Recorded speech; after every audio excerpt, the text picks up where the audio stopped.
देखिए, अब इस वीडियो के जो सेशन है, हमारा पूरा वीडियो की सीरीज जो चल रही है जिसमें हम फोटोसिंथेसिस के बारे में बात कर रहे हैं। वीडियो सीरीज के इस पार्ट जो हम लोग बात करने जा रहे हैं वो क्या बात करेंगे, डार्क रिएक्शन की। इससे पहले तक हमने लाइट रिएक्शन के बारे में बता दिया था।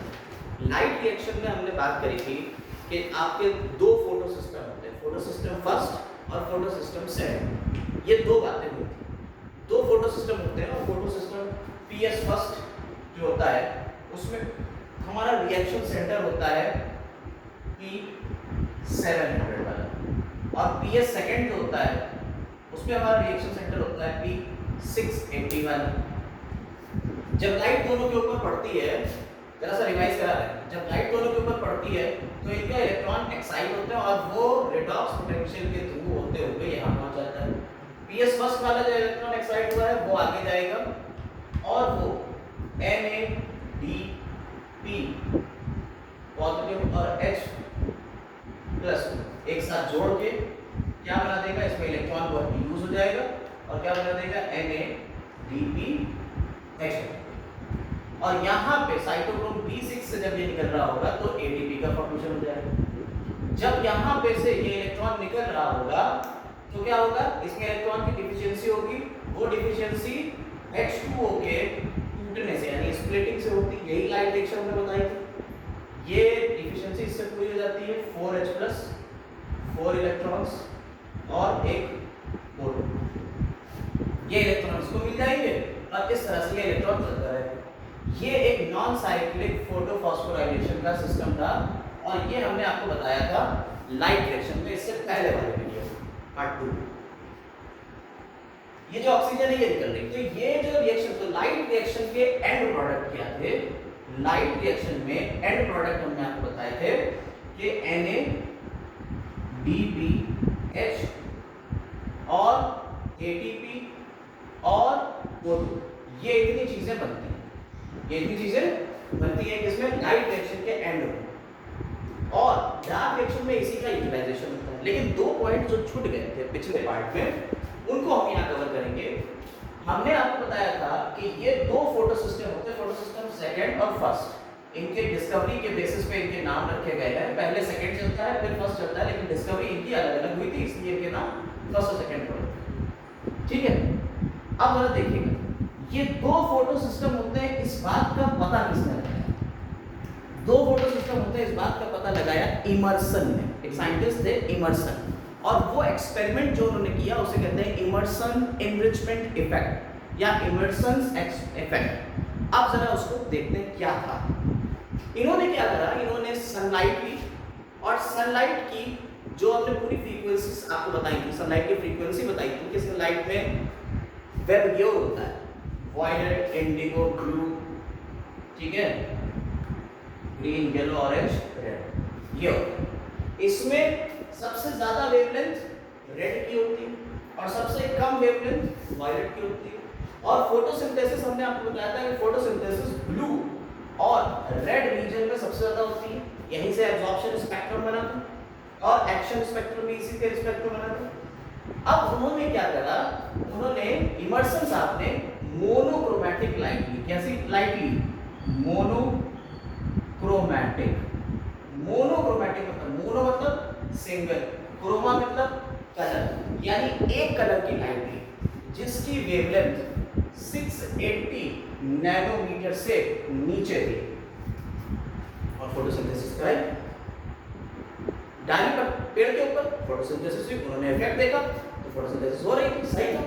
लेकिन जैसे जैसे 680 नैनोमीटर के ऊपर रेड लाइट की तरफ बढ़े, 680 नैनोमीटर से ऊपर की तरफ जब जाएंगे, ये 760 के करीब होती है, 760 के करीब रेड आती है। 700 से 760 नैनोमीटर के करीब ये इसकी रेंज होती है रेड लाइट की।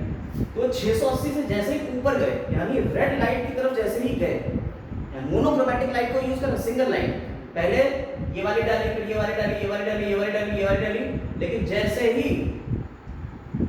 रेड लाइट के ऊपर गए, 680 नैनोमीटर के ऊपर गए, अचानक से उन्होंने देखा फोटोसिंथेसिस कम हो गया। कुछ इस तरीके से ग्राफ आया, फोटोसिंथेसिस अचानक से कम हो गई। ये वेवलेंथ है, ये फोटोसिंथेसिस, ठीक है। ये वेवलेंथ जैसे ही बढ़ी फोटोसिंथेसिस कम होगी। ये वेवलेंथ की बात हो रही है यहाँ पे, वेवलेंथ क्या होती है लैम्डा, और ये क्या है फोटोसिंथेसिस का रेट है, ठीक है, रेट लिख दो। फोटोसिंथेसिस रेट या ऑक्सीजन इवोल्यूशन रेट, ऑक्सीजन निकल रही है भाई, जितनी फोटोसिंथेसिस में होती है ऑक्सीजन निकलेगी। फिर देखा कि थोड़ी देर में जब रेड लाइट के जोन से आगे निकले तो क्या होता जाता है, फोटोसिंथेसिस में अचानक से डिक्लाइन आ जाता है। इस डिक्लाइन को क्या कहते हैं, रेड ड्रॉप कहते हैं। यानी रेड रीजन के आगे बढ़ने पे, फार रेड में जाने पे, फार रेड में जाने पे मोनोक्रोमैटिक लाइट अगर पड़ रही है तो फोटोसिंथेसिस कम हो जाएगी। क्लियर मेरी बात? फोटोसिंथेसिस का रेट कम, लेकिन इन्होंने सेम टाइम पे एक कलर की नहीं दो कलर की लाइट को डाला। अब की बार क्या करा इन्होंने, दो कलर, पहले मोनोक्रोमैटिक थी एक कलर की लाइट को डाल देते, अब की क्या करा इन्होंने, दो कलर की लाइट को एक साथ डाला। जैसे ही एक साथ डाला इन्होंने देखा कि फोटोसिंथेसिस का रेट दोनों के मिलने से भी ज्यादा हो गया। यानी सिंगल का मान लो सिंगल पे होता था 5, अगली वाली सिंगल पे होता था 5, लेकिन जब दोनों को मिला के डाला तो वो 10 के ज्यादा निकला, यानी मान लो 11 निकला या 12 निकला रेट फोटोसिंथेसिस का। भाई साहब इन जनरल मोनोक्रोमैटिक अपनी अपनी अलग अलग दो लाइट डाल रहे थे, मान लो ब्लू लाइट डाल रहे थे, रेड लाइट डाल रहे थे, अलग अलग, ब्लू से मान लो 5 हो रहा था, रेड से भी 5 हो रहा था, तो दोनों कोई लाइट को जब मिला के डालेंगे तो 10 होना चाहिए था, लेकिन 10 नहीं हुआ, हुआ कितना, 12 हुआ। यानी कि फोटोसिंथेसिस का रेट क्या हो गया, बढ़ गया।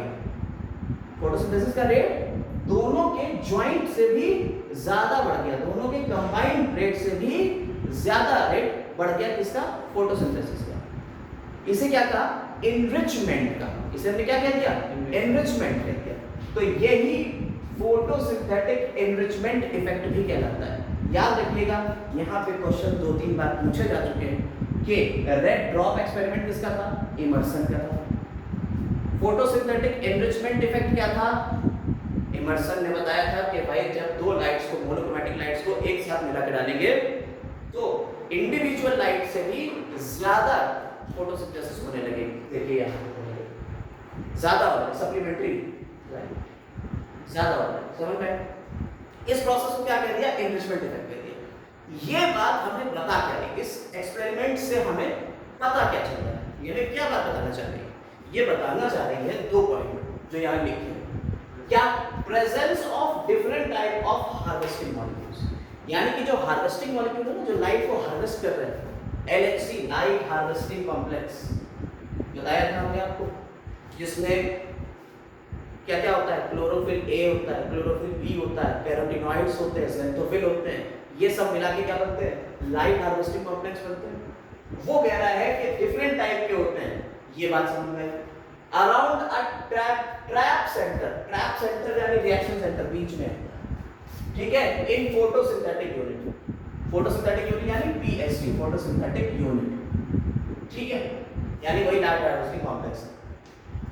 और दूसरी पॉइंट इससे ये बात पता चली इस एक्सपेरिमेंट से कि presence of 2 interconnected pigment, 2 interconnected pigment है, PS1 और PS2, 2 इंटरकनेक्टेड पिगमेंट सिस्टम है विद सम कॉमन पिगमेंट्स, जो उन दोनों में कुछ कॉमन पिगमेंट्स होंगे। वो क्या है, साइटोक्रोम B6F, प्लास्टोक्यूनोन, प्लास्टोसियानिन, ये कुछ कॉमन से हैं पिगमेंट्स जो दोनों में, फोटोसिस्टम फर्स्ट में भी होंगे, फोटोसिस्टम सेकंड में भी होंगे। क्लियर? तो ये चीजें, ये 2 पॉइंट हमें क्लियर हो जाते हैं इमर्सन एनरिचमेंट इफेक्ट से, ये पॉइंट क्लियर हो गए। इसके बाद एक और पॉइंट जो बचता है फोटोसिस्टम पर, जो लाइट डिटेक्शन के पॉइंट में से, वो एक ये बचता है कि आपके जो पिगमेंट्स होते हैं, हमने पिगमेंट्स सिखाए थे, ये पिगमेंट्स कितने होते हैं, अभी हमने बताया 4, मेन 4, कौन कौन से, chlorophyll A, chlorophyll B, carotenoids या कैरोटीन और ज़ैंथोफिल,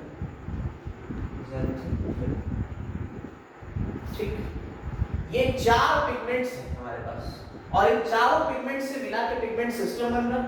इन चारों पिगमेंट को मिला के क्या बन रहा है, पिगमेंट सिस्टम बन रहा है।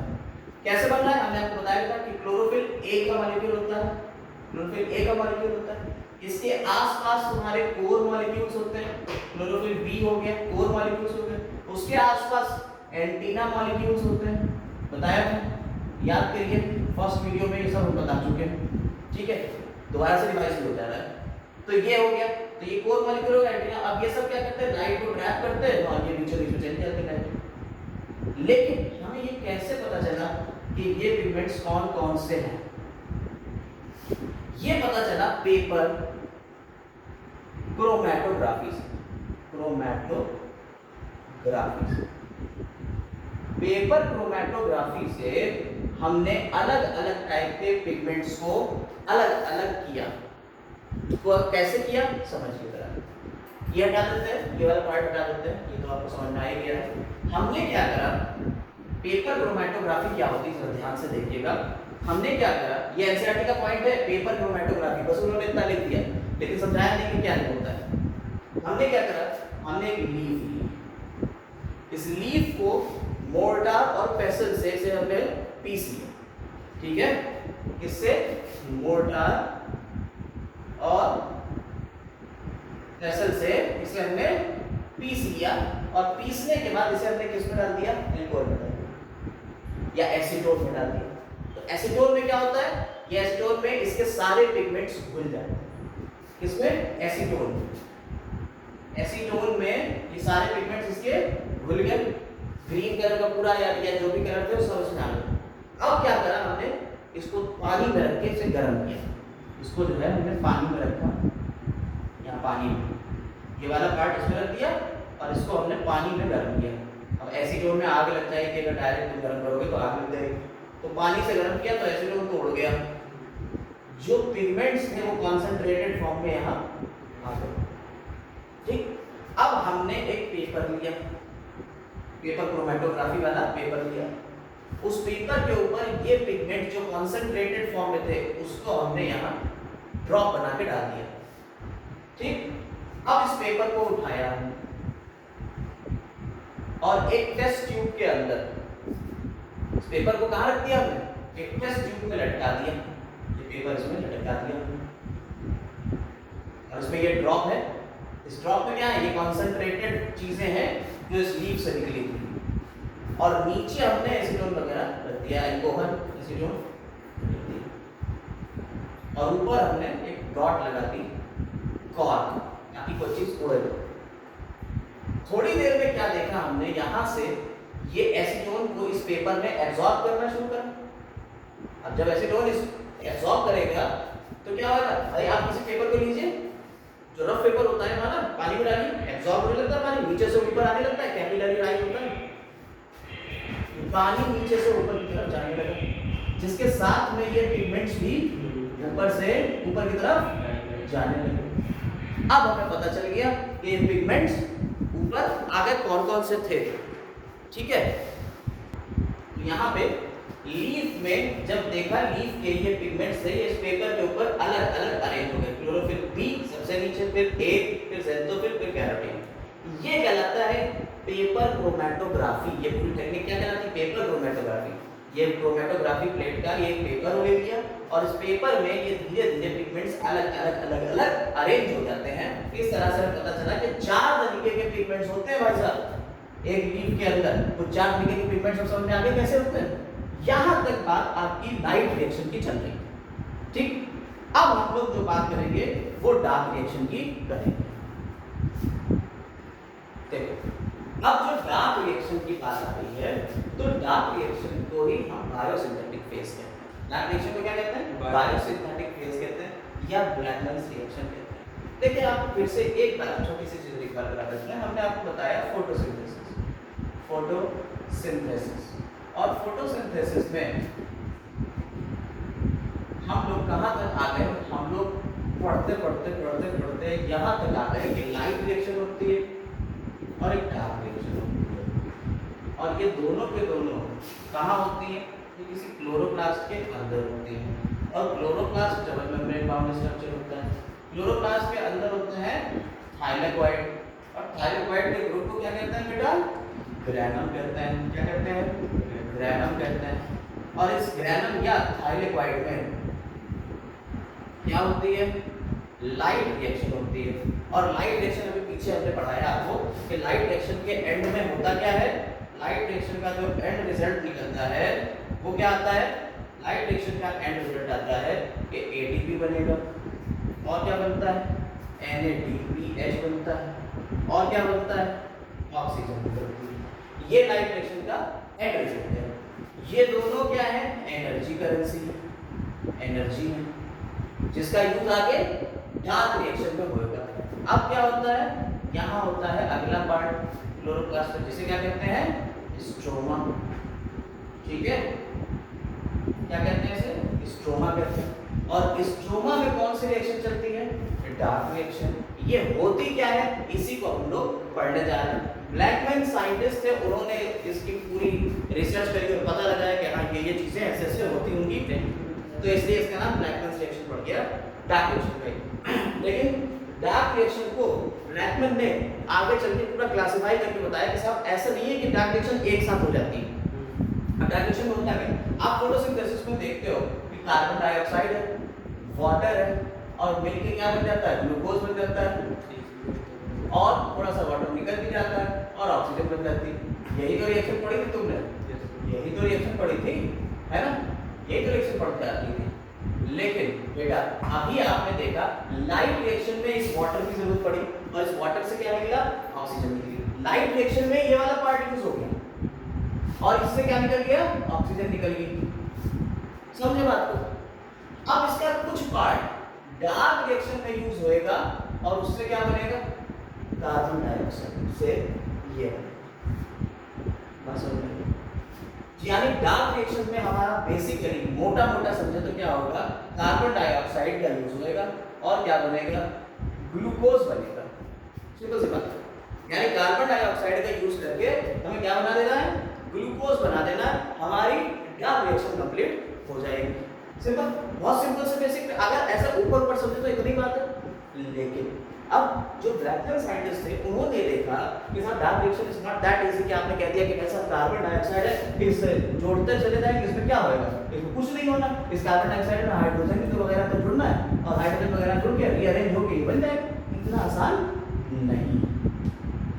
ब्लैकमैन साहब ने देखा कि ये कई तरीके के पेड़ होते हैं और कई तरीके के पेड़ जो प्लांट्स हैं उनमें अलग अलग टाइप से रिएक्शन होती है।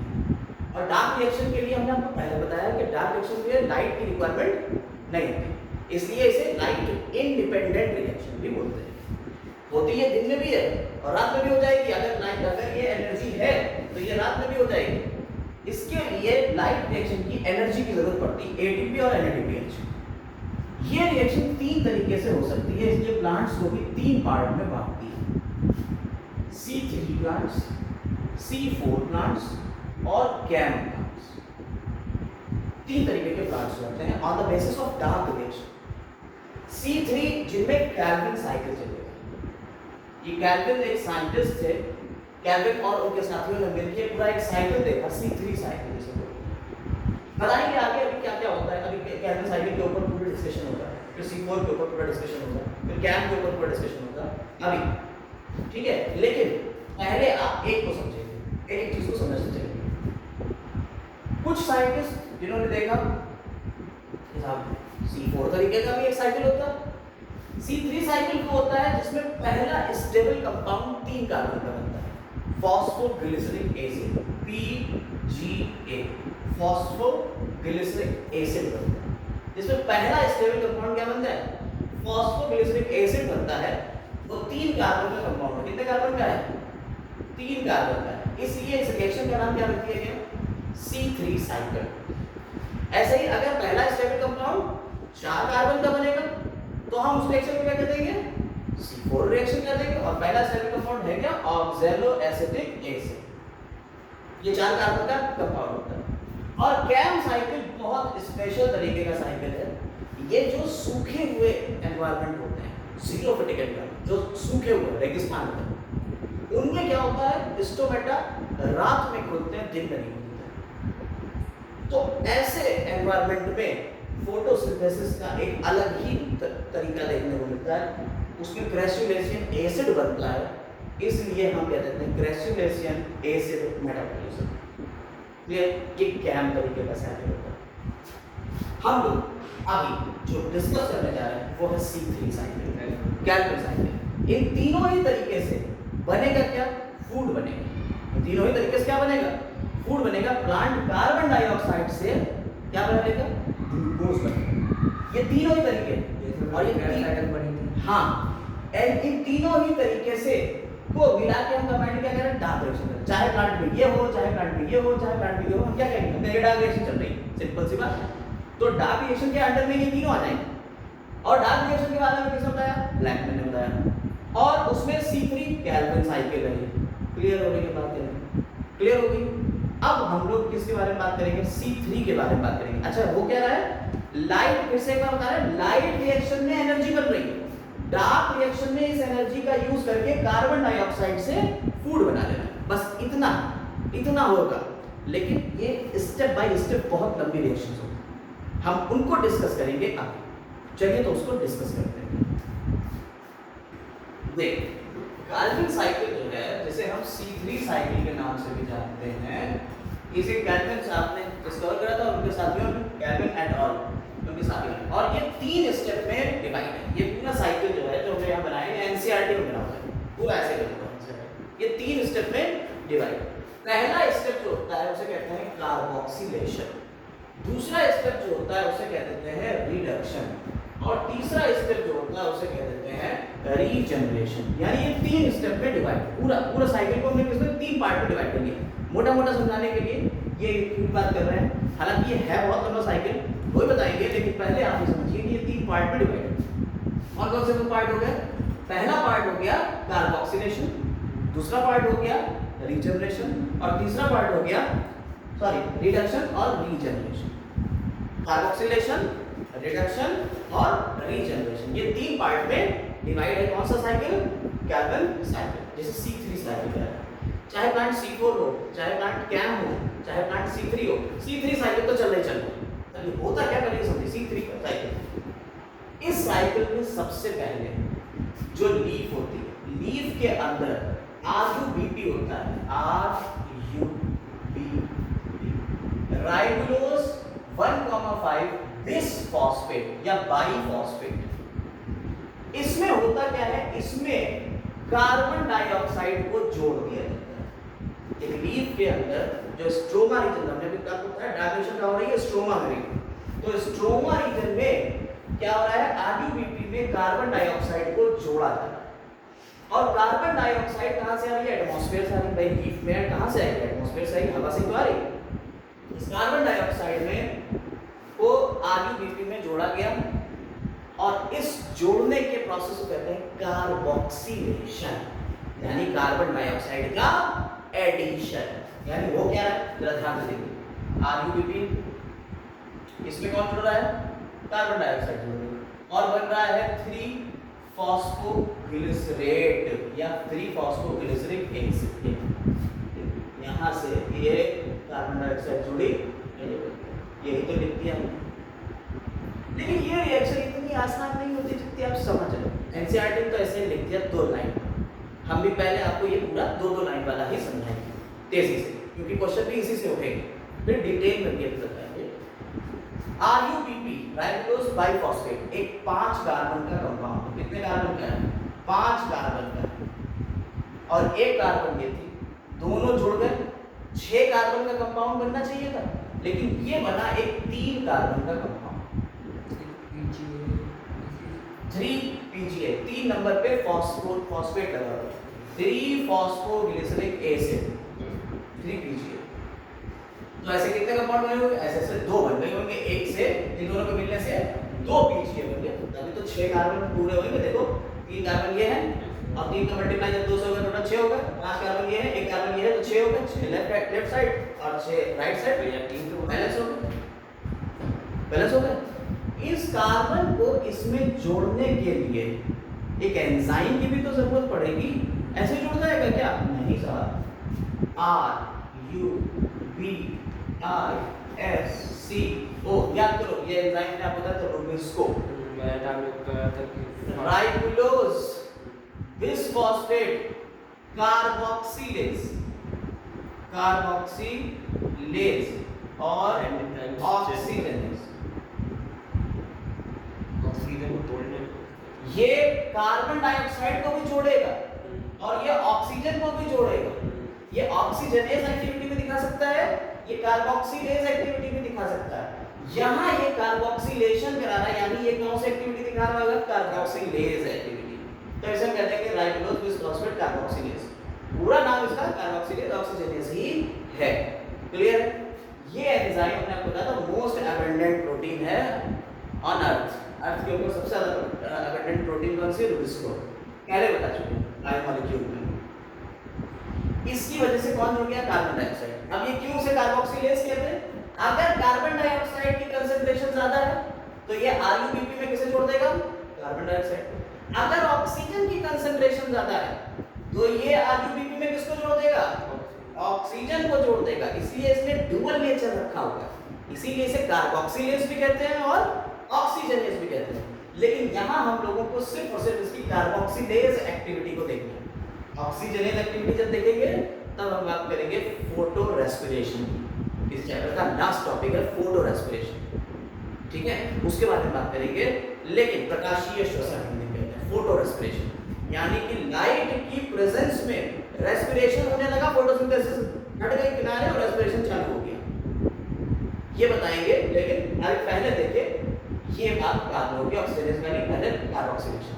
ठीक, तो यहां से आरयूबीपी में कार्बन डाइऑक्साइड, एक आरयूबीपी में एक कार्बन डाइऑक्साइड ऐड हुआ और एक फॉस्फेट फॉस्फोग्लिसरेट बना। ठीक, यहां तक कोई दिक्कत नहीं? ये वाली रिएक्शन हो गई पूरी। ठीक, इसे हटा देते हैं। अब देखिए क्या, अब ये जो 3PGA बन गया है ना, इस PGA को हम किस में बदलेंगे? 1,3 बाइफॉस्फोग्लिसरेट, 1,3 बाइफॉस्फोग्लिसरेट। और यानी 1 के ऊपर भी और 3 के ऊपर भी क्या लगा हुआ है? फॉस्फो ग्रुप लगा हुआ है। क्या लगा हुआ बेटा? फॉस्फो ग्रुप, यानी फॉस्फेट लगेगा। और फॉस्फेट कहां से आएगा? Adenosine triphosphate. याद करिए, एडिनोसिन ट्राइफॉस्फेट, ATP, इसमें ट्राइफॉस्फेट पहले से ही है, तो यहाँ ATP का यूज करेंगे और क्या करेंगे? इसमें हम एक फॉस्फेट जोड़ देंगे, तो ATP से क्या निकल जाएगा? ATP बन जाएगा। एडिनोसिन डाइफॉस्फेट हो गया भाई, एडिनोसिन ट्राइफॉस्फेट था 3 फॉस्फेट थे, एडिनोसिन डाइफॉस्फेट हो गया 2 फॉस्फेट हो गए, तो एक फॉस्फेट ग्रुप इसको दे दिया इसने ना, तभी तो ये हुआ है ना। तो इस तरह से यहाँ पे एक ATP का यूज हो जाता है। क्लियर? बल्कि एक नहीं, 2 ATP है, क्योंकि ये 2 मॉलिक्यूल है। याद करिए, ये 2 मॉलिक्यूल तो बने थे, अभी 1 से 2 बन गए थे, 2 PGA बने थे, तो 2 मॉलिक्यूल को जोड़ने के लिए 2 ATP की जरूरत होगी, 2 ATP हो गए। ठीक, समझ में आई बात क्या नहीं? और फिर इसको आगे बदलेंगे फॉस्फोग्लिसरेल्डिहाइड, इसमें बदलेंगे फॉस्फोग्लिसरेल्डिहाइड।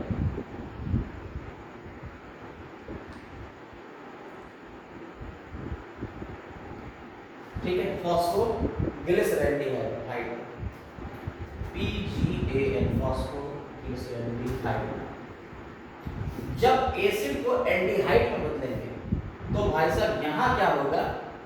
एक NADPH2H में से H इसमें ऐड होगा, हाइड्रोजन इसमें ऐड होगा, तब ये एल्डिहाइड बन पाएगा। और जब ये देखो ATP से क्या बन गया था?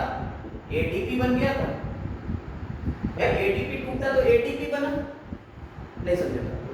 समझ रहे हो? ATP ट्राइफॉस्फेट था, एक इसने फॉस्फेट दे दिया तो ट्राइफॉस्फेट हो गया, इसका काम खत्म हुआ, इसको हटा दिया। अब यहां से शुरू हुई नई रिएक्शन। अब 1,3 BPGA को PGAL, फॉस्फोग्लिसरेल्डिहाइड में बदलेंगे, 3 फॉस्फोग्लिसरेल्डिहाइड, 3 फॉस्फोग्लिसरेल्डिहाइड। अब 3 फॉस्फोग्लिसरेल्डिहाइड बदलने के लिए, एल्डिहाइड बदलने के लिए किसकी जरूरत पड़ेगी? NADPH की। और NADPH इसमें हाइड्रोजन को ऐड करा देगा, तभी ये एल्डिहाइड में बदल जाएगा। एसिड किस बदल गया? एल्डिहाइड, एक हाइड्रोजन। इसने क्या किया? एक हाइड्रोजन दे दिया। जब हाइड्रोजन दे दिया तो किस बदल जाएगा? NADP positive. हाइड्रोजन तो इसको मिल गया, नहीं समझे? तो इधर एक के लिए एक हुआ, लेकिन ये कितने मॉलिक्यूल बन रहे हैं? 2 है, तो इसके लिए कितने लगेंगे? ये 2 लगेंगे, तो 2 NADP H2 लगेंगे। ये समझे? हाइड्रोजन का किसी मॉलिक्यूल में जुड़ना क्या कहलाता है? ऑक्सीडेशन या रिडक्शन? हाइड्रोजन का बनना, हाइड्रोजन का किसी मॉलिक्यूल में जुड़ जाना रिडक्शन होता है। रिडक्शन होता है, यानी कार्बोक्सिलेशन के बाद अगला स्टेप क्या आ रहा है बेटा? रिडक्शन आ रहा है, समझ में? और इस रिडक्शन के लिए हमें क्या चाहिए? 2 ATP और 2 NADPH चाहिए पर कार्बन डाइऑक्साइड मॉलिक्यूल। हर कार्बन डाइऑक्साइड को जोड़ने के लिए कितने? एक कार्बन डाइऑक्साइड अभी जुड़ा, अभी कितने जुड़ना है? बनना क्या है? ग्लूकोज बनना है, C6H12O6 ये बनना है। यानी कितने कार्बन चाहिए? 6। अभी कितने कार्बन जुड़े हैं? एक जुड़ा है, एक ही तो जुड़ा है, यहाँ एक ही तो लिखा हुआ है, एक कार्बन जुड़ा है। एक कार्बन जुड़ने में पहले क्या हुआ? कार्बोक्सिलेशन हुआ, एक कार्बन जुड़ गया, फिर क्या हुआ? रिडक्शन हुआ, 2 ATP लग गए और 2 NADPH लग गए रिडक्शन में, और भाई साहब ये रिड्यूस हो गया, और ये PgAl से रिएक्शंस आगे बढ़ती जाएंगी, कई मॉलिक्यूल्स बनेंगे और फाइनली जाके एक ग्लूकोज बन जाएगा। एक ग्लूकोज नहीं, एक कार्बन फिक्स हो जाएगा, एक कार्बन लग गया। अब ग्लूकोज बनने के लिए एक कार्बन, फिर दूसरा कार्बन, फिर तीसरा कार्बन, फिर चौथा कार्बन, फिर पांचवा कार्बन, फिर छठा कार्बन, 6 कार्बन लगेंगे। अभी तो कहाँ एक कार्बन आके बैठा है, कितने तक जुड़ना है? 6। अब ये क्या हो जाएगा? ये ट्रायोस फॉस्फेट बन गया, ये इसी को ट्रायोस फॉस्फेट बोल रहे हैं, ये ट्रायोस फॉस्फेट बन गया। अब इसके कुछ मॉलिक्यूल जो है वो आगे रुक जाएंगे और कुछ मॉलिक्यूल वापस जाएंगे अगले कार्बन डाइऑक्साइड को जोड़ने में। थोड़ा भैया 6 लाना है ऐसे से, तो अगले कार्बन डाइऑक्साइड को जोड़ने के लिए फिर RUPP चाहिए है। अब अगर RUPP चाहिए है तो भाई साहब ये RUPP बनना भी तो पड़ेगा, है ना? RUPP को बनना भी तो पड़ेगा। अब अगर RUPP को बनना है तो कौन सा प्रोसेस चलेगा? रीजनरेशन। RUPP को बनना है तो कौन सा प्रोसेस चलेगा? रीजनरेशन। तो अब क्या बनना है? RUPP बनना है। अब फिर से RUPP बनेगा, वो दूसरा कार्बन डाइऑक्साइड जोड़ेगा, तो फिर ये एक साइकिल चलेगा, तो दूसरा कार्बन डाइऑक्साइड में आगे बैठेगा। नहीं समझे बात? अब क्या करें? इस RUPP को बनाने के लिए क्या चलेगा? रीजनरेशन स्टेप चलेगा। और रीजनरेशन के लिए बहुत सारी ये PgAl और बाकी सारे मॉलिक्यूल्स जो बच गए उनका यूज होगा, और फिर से ATP को यूज करते हुए एक ATP यूज हो जाएगा, एक ATP को यूज करते हुए फिर से RUPP बन जाएगा। RUPP वापस बन गया, वापस बन गया। पहले तो ये यूटिलाइज हुआ था और फिर से वापस बन गया। वापस बनने क्या कहेंगे? रीजनरेशन। इस तरह से कैल्विन साइकिल जो है वो 3 स्टेप में डिवाइड है। पहला स्टेप कौन सा हो गया? कार्बोक्सिलेशन, जिसमें कार्बन डाइऑक्साइड RUPP से ऐड होती है with the help of enzyme Rubisco. अगला स्टेप क्या है? जो PGA बन गया था, ये फॉस्फोग्लिसरेट बन गया था, इस फॉस्फोग्लिसरेट को हमने रिड्यूस करा, इसमें हाइड्रोजन ऐड करा, तब PGAL बनेगा, फॉस्फोग्लिसरेल्डिहाइड बनेगा। तो हाइड्रोजन के ऐड करने कहते हैं रिडक्शन। तो यहाँ क्या हुआ? 2 ATP और 2 NADPH की जरूरत हुए एक कार्बन को के लिए। अभी एक ही कार्बन चल रहा है, एक साइकिल बना, ये एक ही कार्बन तो चल रहा है। फिर क्या हुआ भाई? ATP किसमें बदल जाएगा? ADP में, और NADPH2 NADP ऑक्सीजन में निकल जाएगा। समझ में आएगा? अब जो कुछ भी बन गया उससे हमें वापस से RUPP जोड़ना है, क्योंकि हमें एक कार्बन जुड़ी है, दूसरी कार्बन और लाना है। तो रीजनरेशन का स्टेप चलेगा, और रीजनरेशन में क्या हो जाएगा? एक ATP यूज होएगा और एक ADP बन जाएगा। ATP से ATP बन गया, फिर एक फास्फोरस जुड़ गया। ये पूरा एक साइकिल कंप्लीट। इस पूरे एक साइकिल को हम क्या कहते हैं? कैल्विन साइकिल कहते हैं। बोलो कोई दिक्कत इसमें? यहां तक कोई दिक्कत? यानी कैल्विन साइकिल का एक पार्ट कवर हुआ, एक कार्बन फिक्स हुई। ऐसे ऐसे कितनी कार्बन फिक्स करना है? टोटल ग्लूकोज बनाने के लिए कितनी कार्बन फिक्स करना है? 6 कार्बन फिक्स करना है। एक साइकिल में कितनी कार्बन फिक्स हुई? एक। टोटल कितने साइकिल चलेंगे? 6 साइकिल। 6 साइकिल, याद रखना कितने साइकिल चले, 6 साइकिल चले। 6 साइकिल चले हैं, एक साइकिल के लिए एक एटीपी, दूसरा एटीपी,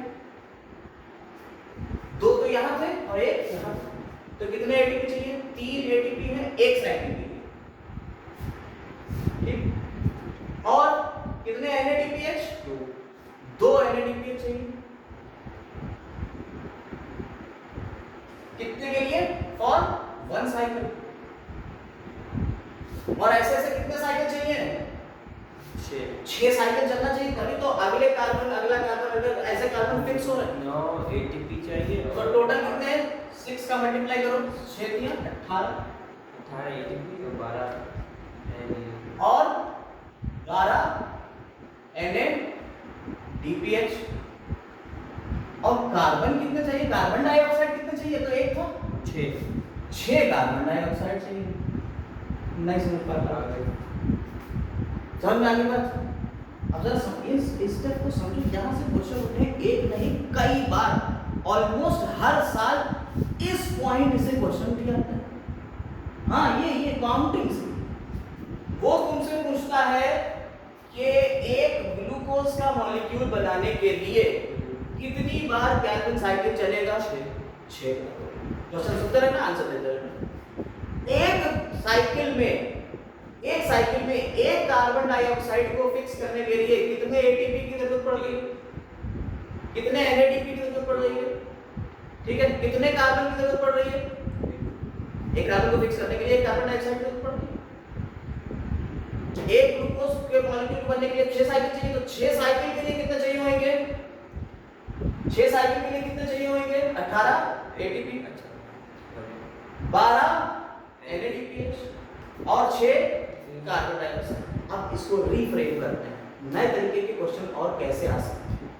भाई आपको 1-2 क्वेश्चन तो पता होते हैं, आप सोचते हो यही आएंगे, नहीं ये नहीं, वो रीफ्रेम करते हैं।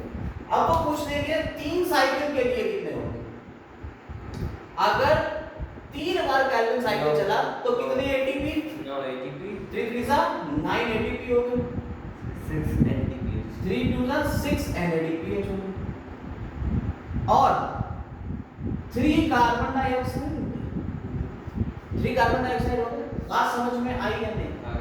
इस तरीके से ये तुमसे क्वेश्चन पूछ सकते हैं, 1 का निकाल सकते हैं, 2 का निकाल सकते हैं, 3 का निकाल सकते हैं, 4, जितने भी साइकिल।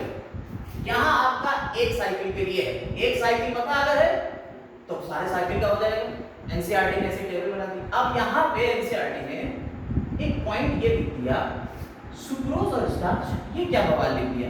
पढ़ा तो रहे थे आप कार्बन डाइऑक्साइड और ये वो बनेगा, यहाँ लिख दिया सुक्रोज और स्टार्च। जो लीफ में ये बन गया है, तो सुक्रोज क्या होता है, एक डाइसैकेराइड, ग्लूकोज और फ्रक्टोज के मिलने से बनेगा। तो ग्लूकोज फ्रक्टोज के साथ में मिल जाएगा तो क्या बन जाएगा, सुक्रोज बन जाएगा। और यही सुक्रोज पूरे प्लांट में घूमता है। प्लांट में खाना किस फॉर्म में चलता है, ट्रांसपोर्ट होता है, सुक्रोज की फॉर्म में ट्रांसपोर्ट होता है। 10th क्लास में आपको पढ़ाया है। और स्टार्च अगर रिजर्व फूड की तरह इसको रखना है तो ग्लूकोज के ही पॉलीमर होता है स्टार्च, इसी को पॉलीमराइज करेंगे तो क्या बन जाएगा, स्टार्च बनेगा। इस तरह से आपका कार्बन साइकिल खत्म होता है। अब जरा एक चीज देख लीजिए, एनसीईआरटी में जो लिखे हुए पॉइंट्स हैं उनको जरा सा दिखा दे, फिर कार्बन साइकिल का डिटेल थोड़ा सा हम बता देते हैं, थोड़ा सा डिटेल बताएंगे, ज़्यादा नहीं। पहले एनसीईआरटी के पॉइंट फोकस करेंगे, ठीक है। आइए देखिए, यहाँ पे आपका एनसीईआरटी में दिया हुआ है जो स्टेप, ज़रा इसको देखिएगा।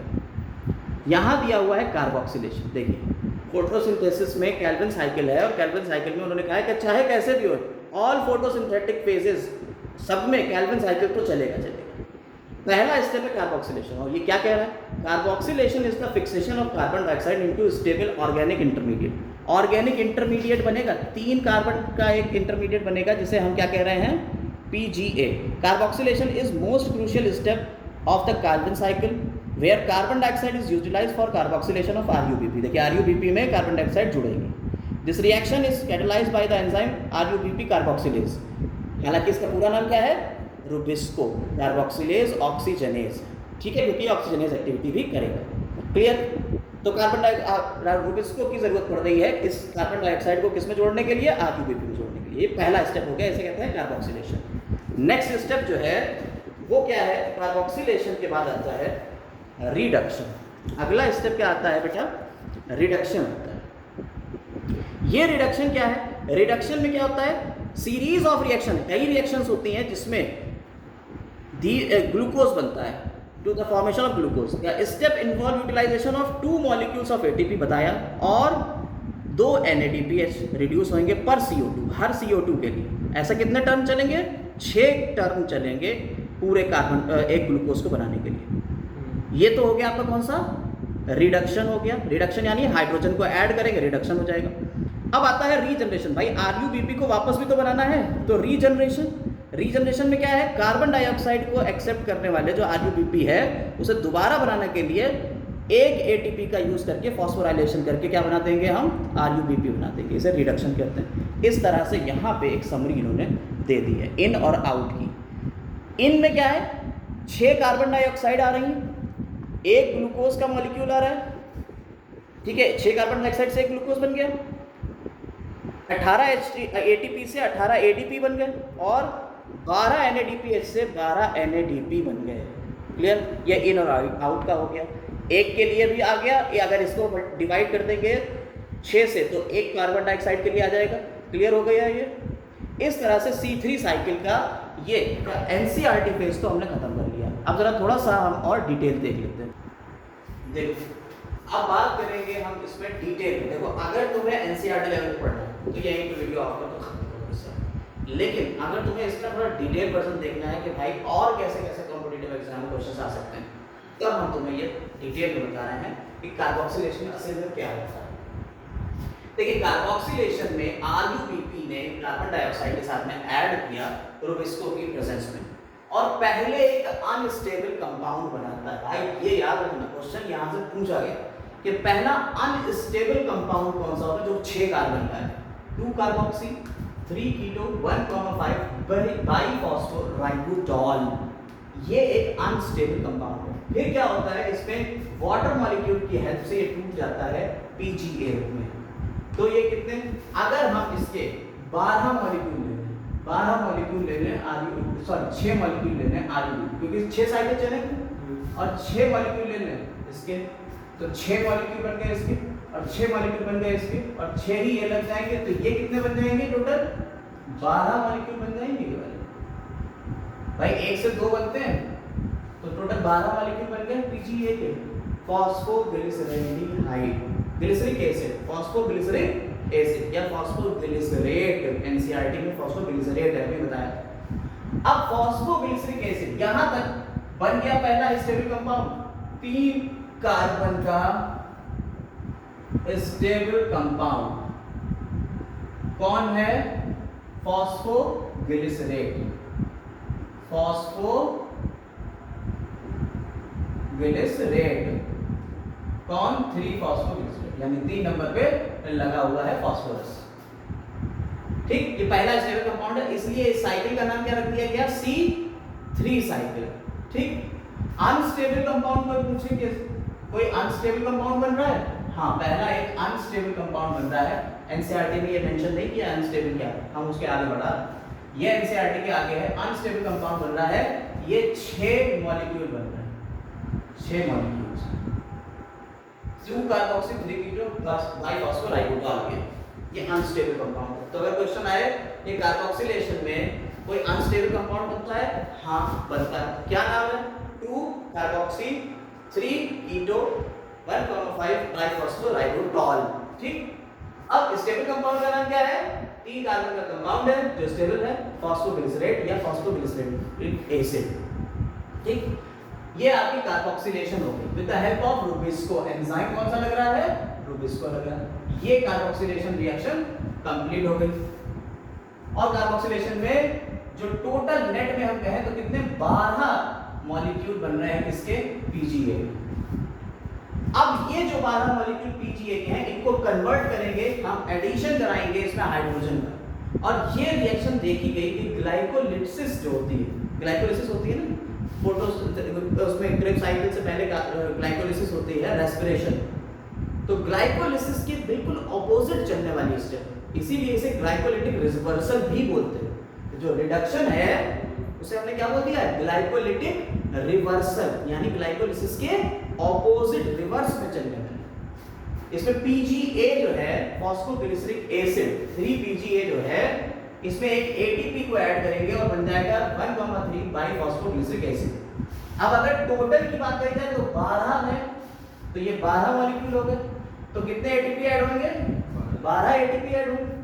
कितने मॉलिक्यूल बनेंगे, 12 मॉलिक्यूल ये वाले बन जाएंगे और 12 ही ADP बन जाएंगे। याद रखिएगा रिडक्शन के टाइम पे ही ATP लग रहा है। अब ये जो 1,3 बाइफॉस्फोग्लिसरिक एसिड बन रहा है, देखिए ATP से एक फास्फोरस और जुड़ गया, यहाँ 3 फॉस्फोग्लिसरिक एसिड था, ये क्या हो गया 1,3 बाइफॉस्फोग्लिसरिक एसिड BPGA।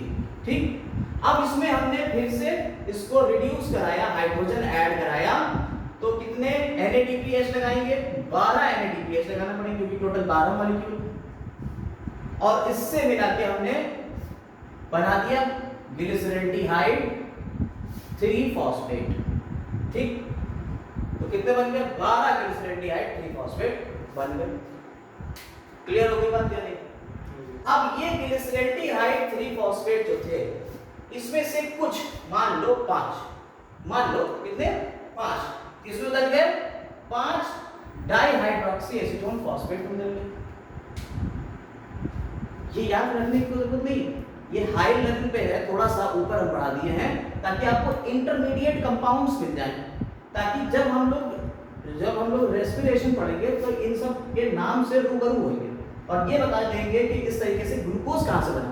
पिछली वाली रिएक्शन में अभी जो NCERT वाला गोला हमने पूरा बनाया था, ग्लूकोज का नाम भी नहीं आया था, ग्लूकोज कैसे बना वो बता रहे हैं कि कैसे इंटरमीडिएट स्टेप्स के थ्रू ग्लूकोज बनेगा, वो बताने की कोशिश में हम हैं।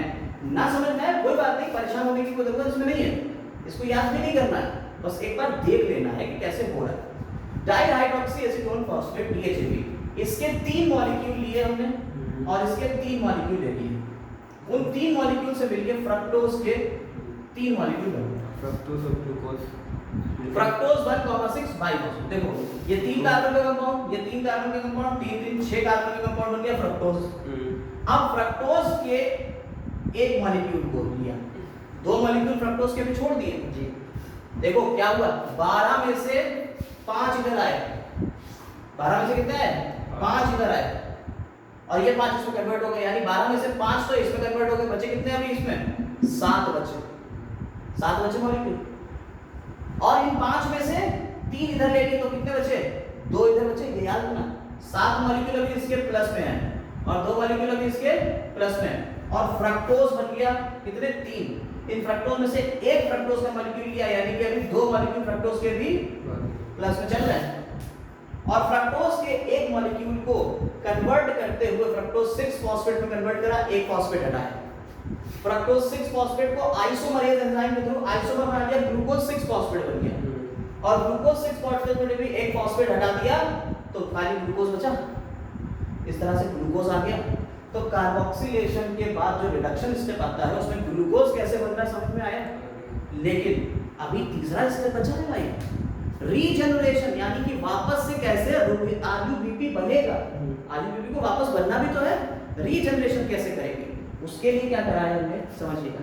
ये जो 7 मॉलिक्यूल बचे, ये जो 2 मॉलिक्यूल बचे, ये जो 2 मॉलिक्यूल बचे, इन तीनों को यूज करके हम क्या बना लेंगे, RUBP, राइबोलोज बाइफॉस्फेट।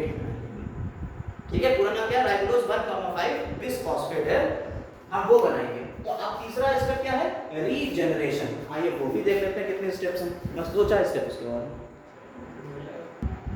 देखो रीजनरेशन ऑफ RUBP तीसरा स्टेप। पीछे वाला स्टेप अगर तुम लोग पढ़ रहे हो, यहां तक आ गए हो तो पीछे वाला स्टेप लिख जरूर लेना। अगर कॉपी पे लिखोगे तो समझ में आएगा कि हाँ अच्छा इससे ये बन रहा है, इससे ये बन रहा है, इससे ये बन रहा है, हाँ ठीक है, तो स्टेप बाय स्टेप समझ में आएगा, तो लिखना जरूर। रीजनरेशन ऑफ RUBP अब तीसरा पॉइंट है, जो RUBP जो हमें बनाना है कैसे बने। देखिए जो फ्रक्टोज 6-फॉस्फेट रह गए, 2 मॉलिक्यूल रह गए, ग्लिसरल्डिहाइड 3-फॉस्फेट 2 मॉलिक्यूल, 3 मॉलिक्यूल रह गए, याद है। इन दोनों को जोड़ के 2 मॉलिक्यूल को क्या बना, एरिथ्रोज 4-फॉस्फेट और जाइलोज 5-फॉस्फेट। ठीक, एरिथ्रोज 4-फॉस्फेट जो है ये 4 कार्बन का कंपाउंड है, और जाइलोज ये 5 कार्बन का कंपाउंड, ठीक है, 5 कार्बन का कंपाउंड ये बन गया। अब एरिथ्रोज 4 फॉस्फेट में डाइहाइड्रोक्सी एसीटोन फॉस्फेट जोड़ दिया, याद करो डाइहाइड्रोक्सी एसीटोन फॉस्फेट जो था 2 मॉलिक्यूल इसके बचे थे, 5 थे, 5 में से 3 यूज हो गए थे, 2 बचे थे, 2 इसके यूज हुए और 2 ये वाले बने एरिथ्रोज 4 फॉस्फेट के 2, तो 2 और 2 ये दोनों मॉलिक्यूल जुड़ के 7 कार्बन का एक बना सेडोहेप्टुलोज 7 फॉस्फेट, 7 कार्बन का है। कितने कार्बन का है? 7 कार्बन का, 2 परमाणु ये बने, 2 हैं, ठीक है, 2 मॉलिक्यूल, 2 अब 2 मॉलिक्यूल इसके जो थे उसको क्या करा इन्होंने सेडोहेप्टुलोज 7 फॉस्फेट में कन्वर्ट कर लिया, 2 मॉलिक्यूल इसके। अब सेडोहेप्टुलोज 7 फॉस्फेट और एक ग्लिसरॉल्डिहाइड 3 फॉस्फेट, 2 मॉलिक्यूल इसके बचे, 2 इसके हो गए और 2 इसके, तो टोटल हो गए ये 7 और 3 10 कार्बन का पूरा हो गया। तो 2 जाइलोज बन गए और 2 राइबोज बने, 2 जाइलोज और 2 राइबोज। जाइलोज तो बता दिया कि 5 कार्बन का होता है, राइबोज भी 5 कार्बन का कंपाउंड है, ठीक, जरा ध्यान से देखिएगा। और फिर जाइलुलोज जो था वो कन्वर्ट हो गया राइबोलोज में और राइबोज भी कन्वर्ट हो गया राइबोलोज में, ये दोनों 5 कार्बन के हो गए, तो कितने हो गए? 2 ये, ठीक, 2 ये थे और 2 ये थे, 4 ये हो गए, ठीक, और एक और था, एक और कहीं है, तो टोटल आपके हो जाएंगे यहाँ पे 6, 2 ये हो गए, 2 ये हो गए और एक और कहीं पे है 2, तो टोटल कितने हो जाएंगे? 6, तो पीछे देखना पड़ेगा, तो 6 हो जाएंगे टोटल। और जो 6 मॉलिक्यूल हैं राइबोलोज 5 फॉस्फेट के, उसमें 6 एटीपी जुड़ जाएंगे, कितने जुड़ जाएंगे? 6 एटीपी जुड़ जाएंगे और ये बन जाएगा 6 RUBP, बन गया राइबोलोज 5 फॉस्फेट बन रहा है 5 फॉस्फेट या बिस फॉस्फेट, इसे बिस फॉस्फेट भी बोल सकते हैं, ठीक है, बन गया RUBP दोबारा से, यानी कि जो चीजें बच गई थी उन चीजों को यूज करके दोबारा से RUBP बना लिया। साइकिल कंप्लीट RUBP से शुरू हुआ था, RUBP पे खत्म हुआ, 6 RUBP थे, 6 RUBP वापस आ गए, पूरा साइकिल चल गया और बीच में दूसरे वाले में ग्लूकोज भी मिल गया, यानी ग्लूकोज भी मिल रहा है, RUBP वापस भी बन रहा है और कार्बोक्सिलेशन भी हो रहा है, यानी कार्बोक्सिलेशन फिर रिडक्शन और फिर रीजनरेशन, ये याद रखिए जरा। दूसरे स्टेप में हमने जब दूसरा स्टेप शुरू करा था रिडक्शन वाला, जिसे ग्लाइकोलिटिक रिवर्सल कह रहे हैं, उसमें पहले 12 एटीपी यूज करे थे और फिर 12 NADPH यूज करे थे और यहाँ 6 एटीपी यूज कर लिए, तो 12 एटीपी और 6 एटीपी टोटल कितना हो गया? 18 एटीपी हो गए और 12 NADPH यूज करे थे, तो 18 एटीपी 12 NADPH बने और कितने कार्बन डाइऑक्साइड फिक्स हुए? कितने कार्बन डाइऑक्साइड फिक्स हुए? टोटल 6 कार्बन डाइऑक्साइड फिक्स हुए, तभी तो एक ग्लूकोज बना। तो देखिए मोटे मोटे पूरी रिएक्शन हमने आपको समझा दी, पूरी रिएक्शन जो एनसीईआरटी ने लिखी थी उसका एक्सप्लेनेशन ये बात हमने पूरा दे दी। इस तरह से हमारा C3 साइकिल कवर हुआ। अब जरा ध्यान से देखिएगा, C3 साइकिल जो है वो कहाँ हो रहा है? स्ट्रोमा में हो रहा है। C3 साइकिल कहाँ होता है? स्ट्रोमा में होता है और इसके थ्रू क्या बन रहा है? हमारा ग्लूकोज बन रहा है। चाहे डार्क रिएक्शन में चाहे तुम्हारे C3 हो, चाहे तुम्हारा C4 हो, चाहे कैम साइकिल चले, डार्क रिएक्शन तीन तरीके से आपको बताया, इन तीनों में ही C3 हर किसी में चलेगी। C3 अपने वाले तो चल रही है C3 प्लांट्स में, C4 प्लांट्स में भी C3 चलेगी और CAM जो कैम प्लांट्स हैं, ट्रेसुलेशन एसिड मेटाबॉलिज्म वाले प्लांट्स, उनमें भी C3 साइकिल चलेगा। अगली वीडियो में हम C4 और कैम के बारे में पूरा बताएंगे कि कैसे C4 साइकिल चलता है और कैम कैसे चलता है, कौन से ऐसे प्लांट है जिनमें C4 चलेगा और कैम चलेगा और कैसे ये प्लांट्स की एनाटॉमी होती है, इसे कहते हैं क्रेन्स एनाटॉमी। ऐसे प्लांट्स जिनमें C4 साइकिल चलेगा उन्हें क्या कहते हैं? उनकी लीफ में जो एनाटॉमी होती है, उसका इंटरनल स्ट्रक्चर होता है, उसे कहते हैं क्रेन्स एनाटॉमी। तो उसके बारे में पूरा डिस्कशन करेंगे नेक्स्ट वीडियो में। आज के लिए इतना ही रखना है। इसको कोशिश करिएगा कि ये पूरी वीडियोस में जितनी भी रिएक्शंस थी आप इसे लर्न कर लें। अब तक पूरी सारी वीडियोस जो रिएक्शन है इसकी सब लर्न कर लें ताकि नेक्स्ट वाले में इजीनेस हो जाए। C4 इजी हो जाएगा अगर C3 आता है और इससे रिलेटेड क्वेश्चंस भी सारे हम पहले ही डिस्कस कर चुके हैं। तो आज के लिए बस इतना ही। Have a nice day.